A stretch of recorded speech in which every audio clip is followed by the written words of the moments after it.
Hello বন্ধুরা, ময়রা কিচেনের পক্ষ থেকে সবাইকে স্বাগত। আজকের রেসিপি সর্ষে দিয়ে আলু দিয়ে শিমুল মাছের তরকারি। তো দেখো, আমি এখানে শিমুল মাছ নিয়ে ভালো করে নুন হলুদ মাখিয়ে ভেজে রেখেছি। এখানে অল্প আলু কেটে নিয়েছি, আর সাথে আছে টমেটো কুচি, পেঁয়াজ কুচি। চলো রান্নাটা শুরু করা যাক।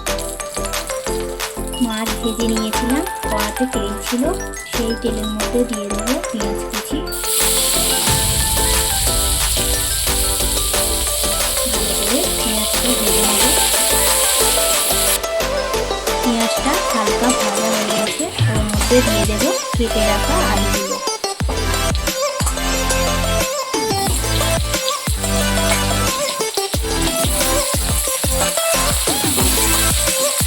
এবার আলুগুলো ভালো করে ভেজে নেব। হালকা ভাজা হয়ে গেছে, ওর মধ্যে দিয়ে দেবো আদা রসুন বাটা, সর্ষে বাটা।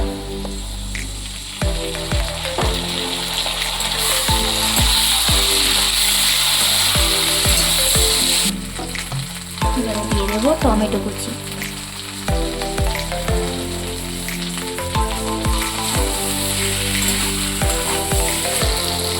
এবারে দেবো স্বাদ মতো নুন, পরিমাণ মতো হলুদ গুঁড়ো,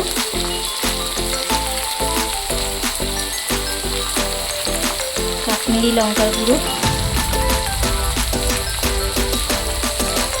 ভালো করে নাড়াচাড়া করে নেব।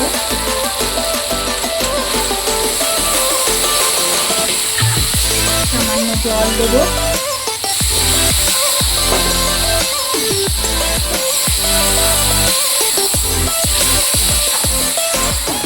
একটু ভালো করে কষিয়ে নেব। কষানো হয়ে গেছে, এবারে অল্প পরিমাণ জল দেব।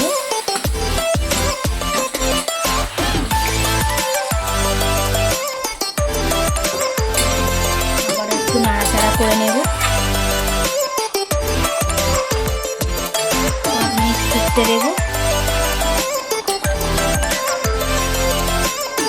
ঝোলটা ফুটে উঠেছে, তার মধ্যে ভাজা মাছগুলো দিয়ে দেব।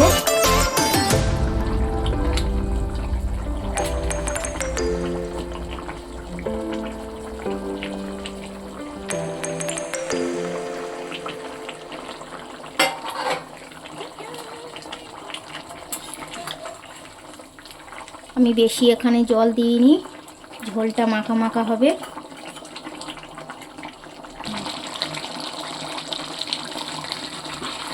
তরকারি হয়ে গেছে, নামিয়ে নেব। সর্ষে আলু দিয়ে শিমুল মাছের তরকারি রেডি।